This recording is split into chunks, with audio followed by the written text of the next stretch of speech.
the Instax Mini EVO, the hybrid instant film camera. Yeah, this is a digital camera as well as a film camera. Really, really cool, and it's been out for 6 years now. Is it still good? Do I still recommend it all these years later? Well, let's get into it. You know the type of guy that was a jock in high school but ended up becoming a huge nerd? You know, someone that's not afraid to make a fool of themselves on the internet. And someone that likes to shoot Polaroid a little too much. Did I say huge nerd? You know, just an ordinary, everyday guy. Well, that's me. I'm just another Chris. The Instax Mini EVO first launched, I think, on December 3rd, 2021. I think only in Japan at the time, but then a couple months later, it did officially release here in the US. And I have owned it for probably 4 of those years. It has been a really cool piece of tech to have in my arsenal. I did a full breakdown review of this. If you want to check that out, I'll have it linked in the description below. Since it's been out for so many years, I wanted to kind of talk about some of the conversations that have been around this. There's pros, there's cons, there's people that hate it, there's people that love it, there's purists that think it should never have existed in the first place.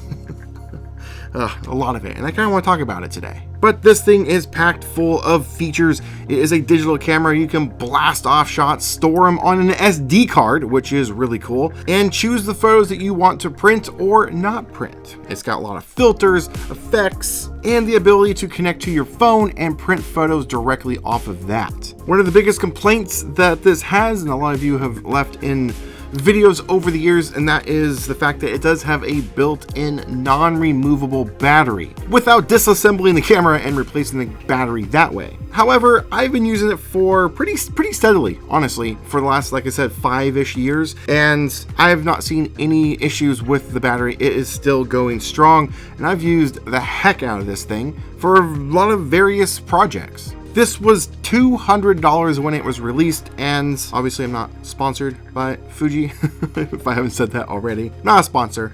And this was purchased by me from, I think, Target, actually.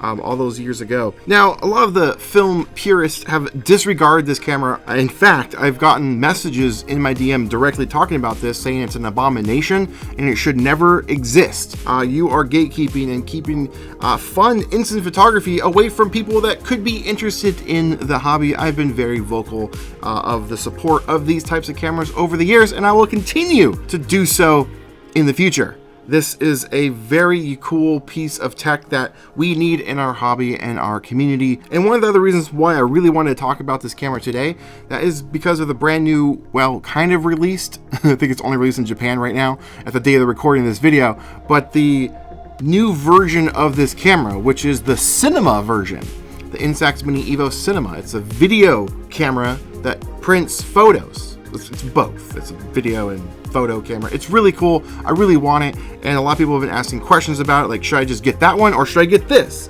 Well, I don't have the other one. Hopefully I can get my hands on it and do a video. I think it's officially releasing here in the US in February of 2026, and I want to do a video. But that will retail for, gosh, over $350 US.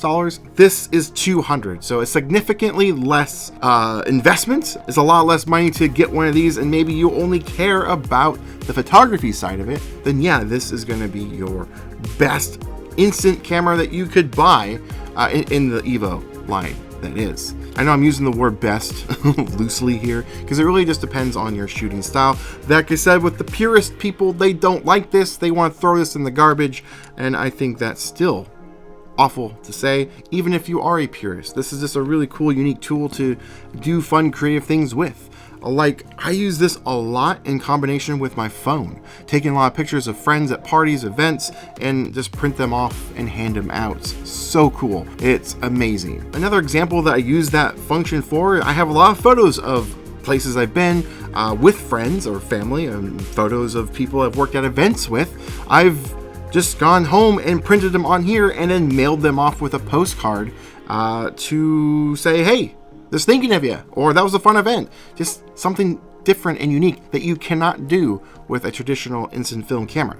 This is a great tool to have. and should not be disregarded. I guess this video is turning more into me defending the EVO line. Now, they did come out with the EVO wide camera, which I did a video on that, but I don't have it anymore. That was just on loan from somebody, a viewer like you. Shout out to Black Queen Photography. Again, thank you so much for letting me borrow that and make a video. But people are asking, where's the square version? Technically, it already exists. It's just not very known because it's pretty old. There's two of them, actually. There's an SQ10 and the SQ20. This is pre-EVO, but this is exactly the same as this, just with a square format. You do pay a little bit more money for these since they are no longer being made and they're kind of hard to track down. But just wanted to point it out. There is other EVO cameras in the family, especially for the square format. But I make videos about this because there are people that watch my channel that are trying to get into our hobby. And this is a great entry point into it because you don't have to think like an instant photographer or a film photographer. You know how to take pictures with your phone. You just point, shoot, and you're done. With film photography, instant film photography, there's a little bit more to it. You kind of have to pay attention to lighting scenarios, when to use your flash, when not to use the flash. A lot of other different factors can come into play. But with this, it's just like using your phone, and that's incredible because more people that are going to be buying film from Fuji, and that is a good thing because that pads their wallets and that keeps them around for years to come. So we need to encourage people to get into the hobby, and this right here is a great entry point to start with, if not your only camera that you ever will need, because 90 plus, maybe even heck 98% of you that are wanting to get into instant photography really only care about is having a physical photo in your hand. You don't really necessarily care about how it got there. Like a Polaroid Go is technically a pure instant camera. Light goes through the lens and goes straight to the film stock. This is a digital camera with a digital sensor that stores the photo digitally on an SD card, and then you can print it later. But it gives you more flexibility to post them on social media or save them to your computer or transfer them to your phone. This, you can't do that without a lot of hassle of then scanning your photos. It just depends on what you're trying to get out of the hobby. But my thoughts on the Instax Mini EVO has been nothing but positive. I have really loved this camera. It's still going strong. The battery doesn't show any sign of failing.